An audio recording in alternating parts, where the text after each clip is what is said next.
Alright, what's up everybody? My name is Big Tony Z. I wanted to do a video about my mixer and how I set it up. I do a little bit of extra things, and there might be some things that I do that you didn't know about, and yeah, so we're going to get right into it. First off, we can adjust their view, because right now we have compact. Since FL20 we have compact alternate and wide alternate. Compact, basically those alternates, they just throw the names down here, and I actually like that. So for compact, you see the names up here and it flips them right back down here. Same with the wide. So you got wide, you got the names up here, and then now they're down here. This is personally the one I like to use, so I'm going to leave it here. Alright, next I want to throw my effects rack over here on the left by right clicking this button. Now you can or cannot do this, it depends on what you want to do, but I'm going to, just because FL Studio hasn't done it for you. So I'm going to dock these to the right, and these are going to be my sends. I like having my sends all the way down so I can gradually bring them up in the mix. So there's that. Next, we are going to,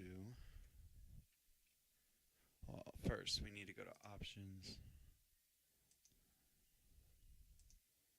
audio. Alright, preview mixer track. Normally it's on master, or the dots, or the lines, whatever. I'm going to put mine on 2. So now, this one, number 2, is going to be my click track.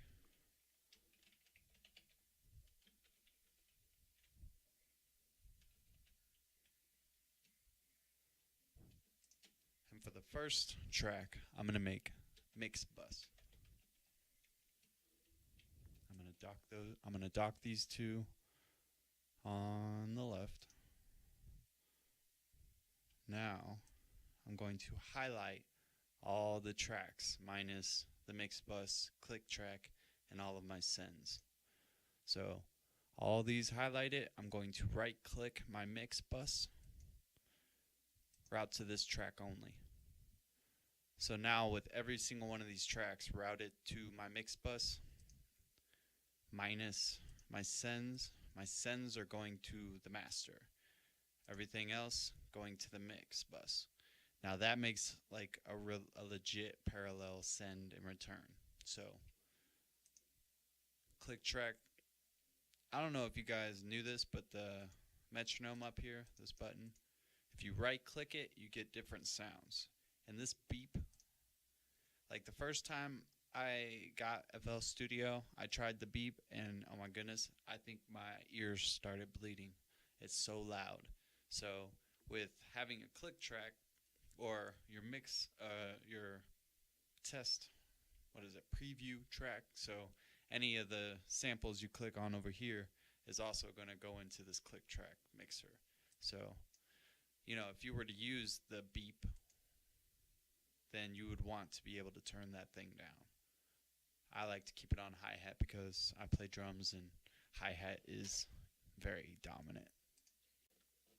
So yes, now I have my click track. I like to turn it down just a little bit just in case. I'll probably bring it up just a little bit. And then we have the mix bus. And I always have a stereo bus compression. Now, you notice I turned it off. I bypassed it. It's because I don't turn it on. I don't start messing with it until after the track is made and recorded and I'm ready to do a mix down. So that's why I have it there, because I know I'm gonna need it, and I like having it there so I can just flip it on whenever I want to. It makes the startup time just a little bit, you know, more. Anytime you have like plugins already on here, then you're gonna have a longer startup time when you're first starting up FL. So you could like put your favorite reverbs on here if you know you're gonna need some reverb sends. I tend to leave them blank just because I don't know if I'm gonna do some parallel compression or if I'm gonna do reverb. I normally always know I'm going to do reverb, but I have multiple reverbs for different case scenarios, so I always like to have it open there. So now this isn't my only mixed bus compressor. I have the Native Instruments as well. I'll show that just because. So we have that one too. Both of them have different flavors, so sometimes I might flip over to this one or the other. It doesn't really matter. Sometimes I do, sometimes I don't. It just depends on what the track is wanting or needing at the time. So they both have different sounds, different flavors. But I could have both, but that seems too much. 9 times out of 10, I'm going to have the Waves SSO. I like to have an orange color. I don't know if that's not really the color I want it. That's more like it. Yeah, real different, right? But that's the color I like, orange. And for my sends, I don't know, just whatever.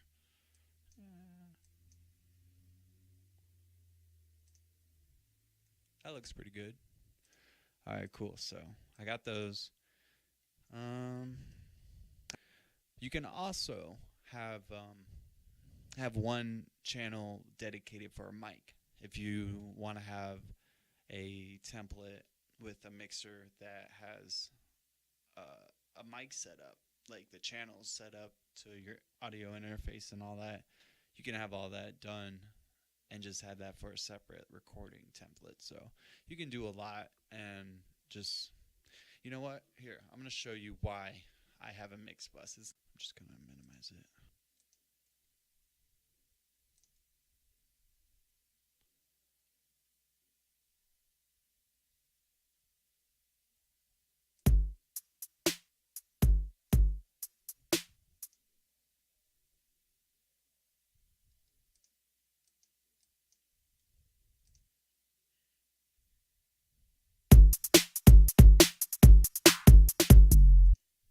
Well, that was cool. Wasn't really expecting that, but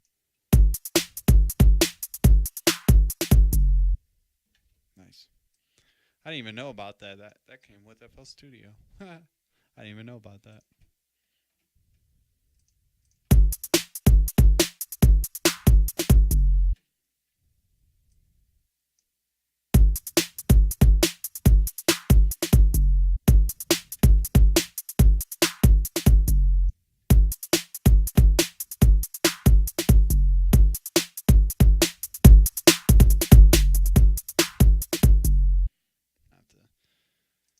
We have to do something about that.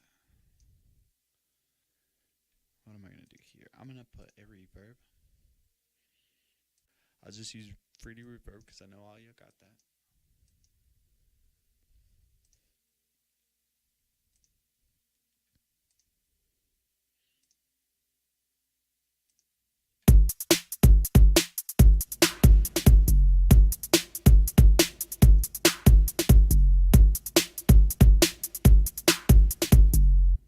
Alright, you notice how you're starting to hear the reverb. It's coming in. Sounds really nice. But what if you were wanting to affect it, put a little EQ on it, or put whatever you want on there? I don't know how you're going to do it. That's the main reason why I even thought of doing this, but I'm going to show you here in a second.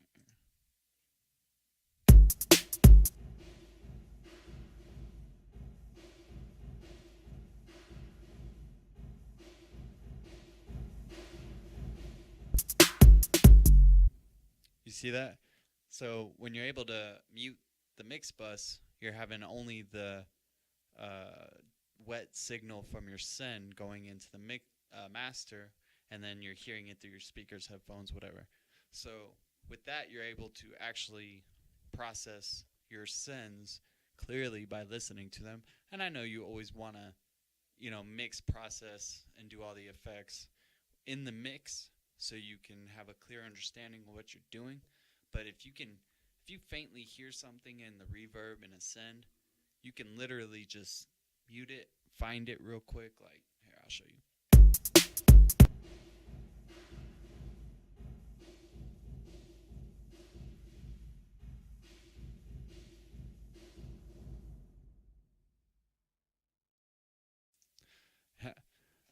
was muted.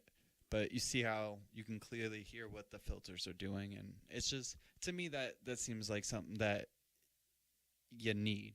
And then of course having the mix bus and being able to have a separate chain in case you have like a reference. You never know until you try it, but I like it this way. This is how I do it, you know. Just make sure you save a template so you don't have to do this over and over and over again. Like in FL Studio 12, when they had the sends, you didn't have to worry about clicking in the tracks. Now you kind of do, because they don't have them pre-sent. So before, you had every channel, you know, side chain like that on all of them. Now, you could go in and do that if you had the time and, you know, just wanted to.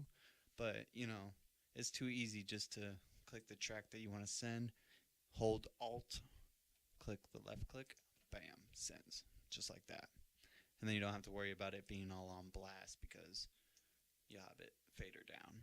But, and of course, you know, you have again the mix knob where you can even more parallel process it, you know, feed in more or less the effects. I guess while I'm here, let me talk about a little bit of the features, new features. One of them being, oops, what am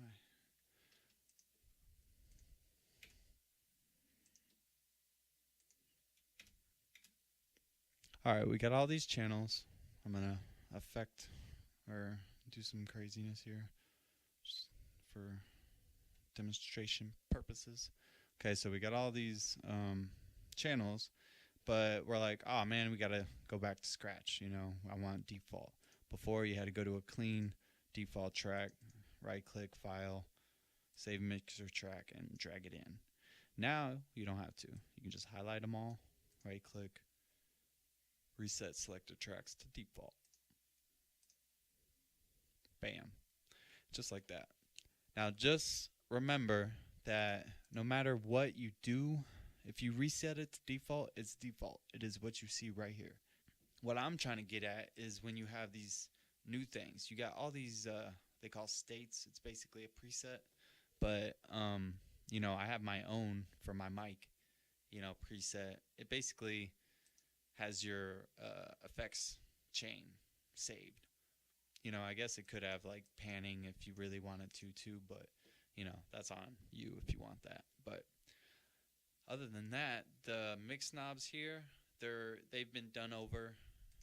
You know, you can do, you know, before you could have a compressor and try and mix some effect out or in or whatever, and you'd have serious phase issues. So I'm glad they fixed that.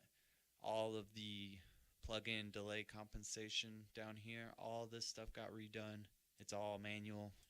Well, it's not all manual. It's automatic with the option of resetting manually. So that you didn't have the option before. It was just solely automatic, and you hope it worked. Sometimes it did, sometimes it didn't. This way you can reset it if need be. So that's good. Thank you for watching. See ya.